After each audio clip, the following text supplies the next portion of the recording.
And next up is Hunter, and his channel is Autumn Astrophotography. And Hunter is a solar system ambassador in NASA's Jet Propulsion Lab, and he got over 20 years of experience in observational astronomy and telescope systems. And his channel is dives deep into the gear reviews and the tech breakdowns and advanced imaging workflows and if post processing in the night sky gives you headaches and you are working with picking side for your astro edits, Hunter's channel is a must watch, and he helps both beginners and advanced users optimize their setups and keeps you updated on the latest astronomy tech. If you want to make a real leap in your astrophotography, this guy is a real deal, and definitely hit the follow. And okay, let's welcome to Hunter. Okay. Hi. Hello, everybody. How's it going? Yeah, I'm doing great. And all right, just like before, and right now it's all yours. And okay, let's welcome Hunter. Okay. All right, sounds good. Hope everyone is doing a fantastic night, evening, afternoon. The sun is actually beginning to come out now, and there happens to be a big old rainbow in the sky. So kind of perfect timing for that. So thank you everyone for, stopping by for this stream here. Definitely very, very nice of Abdur to show the brand new prototype of the S580, but I want to talk about the little brother here. This guy right here is the SV535, and this setup here, I call it the Wally because, from the way that I had this thing set up, it's kind of basically the same size as my guide scope for the for this telescope here, but do not let the size fool you on this. There is a lot of potential that this guy has here. And I've been actually using this setup here for a solid, we had 11 clear nights in a row when everything arrived. Usually when you get new astronomy gear, it's always cloudy, rainy, or any of those kind of sorts. So definitely was blessed by the gods of the night sky to be able to fully test this. And I do want to show you some excellent results. So this here, the SV535, very fast apo refractor. We talk about a 7-element design. So this thing is well corrected when it comes to star color, and stars are super nice and tight. I know with this setup here, because I'm actually using the SVBONY SC571 sensor that they have here, and phenomenal camera too, especially paired with this setup too. Some of the fastest cooling camera I've ever seen compared to, some of the other 571s that I have. If you want to get down to ambient temperature with the SC571CC, it's a matter of 30 seconds. It's crazy compared to like 5 minutes with some of the, other cameras out there in the market. But like this little setup here, you would think, oh, you can't really get that, super impressive images. Oh, you are in for a treat, because with the very fast focal ratio of an f2.8, you're able to capture light very quickly, even though that this is a 35 millimeter objective lens, and especially with the the 7-element design, you're super well corrected there in the corners, even with APS-C sensors, and you can even do full frame sensors with this too. Now you might have noticed I do have an EAF on here too. This is not included with it, but if you are a wizard and have the ability with 3D printing, there is designs for this that's completely free, and you can also use an EAF for this. So I do want to share a couple of some photos I've taken with this setup here.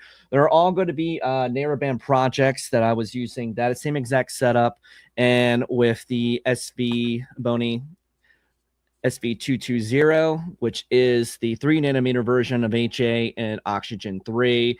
And for the price that you're getting for this filter here compared to some of the other ones I had, actually sold my other 3-nanometer filter I had that's twice the price, because it had really terrible halos that I was getting really tired of dealing with. And since switching now to this one for half the price, the halos are gone now. So if you're looking for, a 2-inch version, which is really good, the pairing with the APS-C and full frame sensors, but also, if you do want to save some money, if you have the, IMX 533, the 585 sensors, some of those smaller format ones, the 1.25 inch is, just as good. And in fact, it is on a really good sale right now for the 1.25 inch, only $111. I mean, where are you going to find a 3 nanometer set for that cheap? So here is going to be looking at my screen here once I go ahead and share it.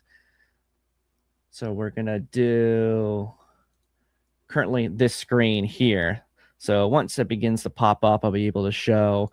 So this is the a little bit of a screen cap of, from my review video that actually went live today on my channel. So you can go ahead and check it out after the stream, talking about the SV535. And I call it my little Wally, especially, or if you're, some of the older generation, the Johnny 5, the robot, it kind of looks very similar to that.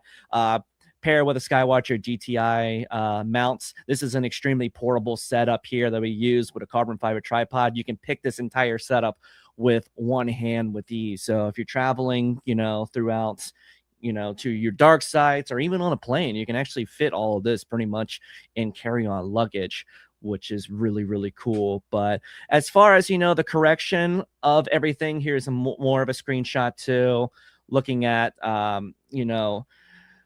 how it is in the corners. I think I had a little bit of some sensor tilt when I was explaining this in my review video today. I had a little bit of elongation in just the one corner, but I think that's just because of my own fault of, having a little bit of some extra weight there in the back, especially with the heavier cameras. But as far as, the star shapes in the corners, absolutely pristine. And now what everyone wants to know, what kind of images can you take with something like this? Well, with that, period of 11 clear nights, I was able to actually capture a lot of good data. And I spent a lot of time on some really wide nebula projects. Like the first one here is in the Cygnus constellation. I mean, you can count the many different, notable deep sky targets just in this field of view here, stretching all the way from the tip of, Cygnus, because this is in the Cygnus constellation near Deneb, all the way down towards the bottom. So when we're looking at a lot of these images here too, this is was about 20 hours of exposure time with a dual narrowband filter and one-shot color camera. We have the bright star right here called the Satyr region. This is Satyr, and we have what we call the Butterfly Nebula. We actually get some really good detail and a lot of the dark nebulae there in the background for that. If we continue over towards the left-hand side here, here's another notable target known as the Propeller Nebula. You can see it looks like an airplane propeller that is from left to right.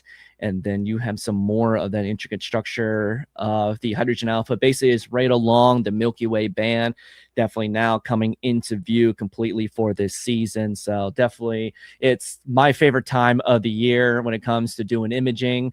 And, tons of nebulae targets here in the northern hemisphere we can choose from. It's just a shame that our nights are much shorter.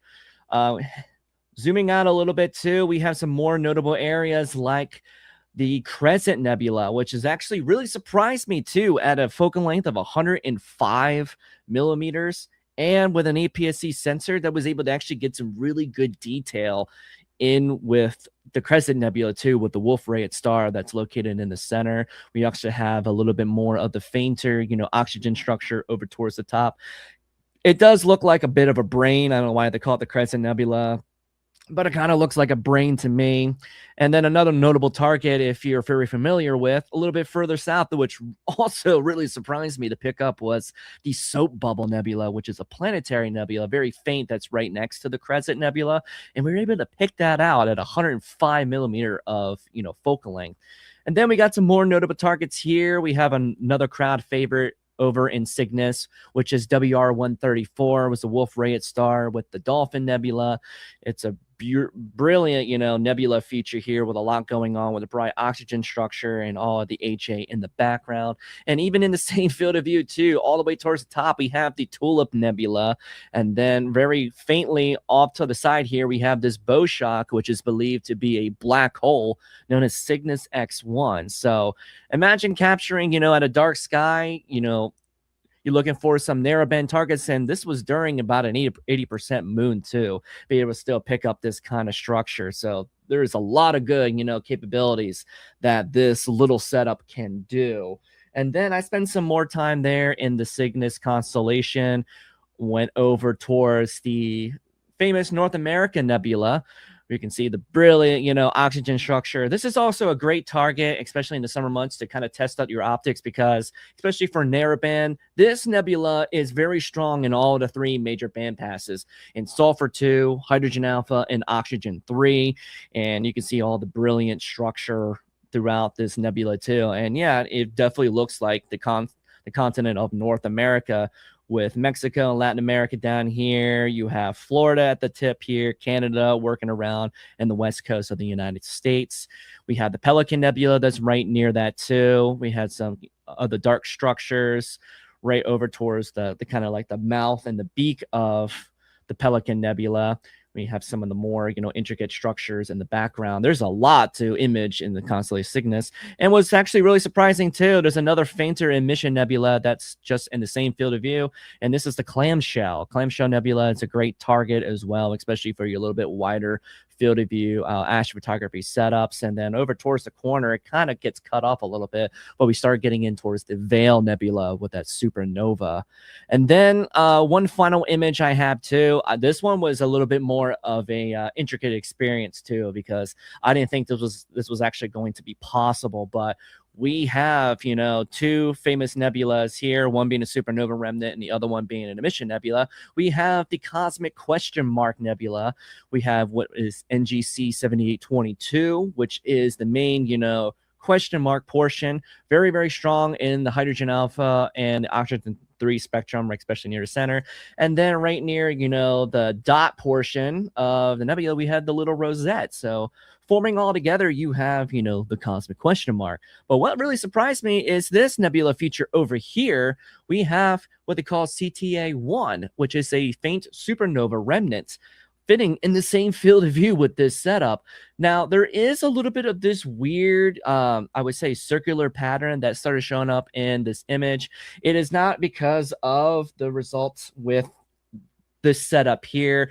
I'm pretty sure I had some stray light from an outside source, especially with the very bright moon as I was imaging this project. And I have some new solar panel farm that was put in place just north of my property, and with the moon might have hit in the same way coming in towards this setup here. So even though we tried my best to process this out, but as far as the overall setup of things for this little setup here, super budget wise, you can get some fantastic projects like that. And I'm actually going to be using a lot of this summer, especially once we get more in the fall months when the nights get a little bit longer, and we'll be able to really showcase a lot of brilliant nebulas. And then as well as during the winter months, when the winter constellations comes along, we'll be able to find some brilliant targets there as well. So we'll send it back there to Michael, going on further. Okay, thank you so much for Hender's sharing, and also you can so see the here, the gears of the SV535. It's a really wide field Apple lens, and also SC571CC and cameras. This is the APS-C sensors, the largest of the APS-C sensors, and so it's really nice of the pictures taken from the Hunter Alton astrophotography. And if you guys want to learn more, and you can follow the Alton's YouTube channels.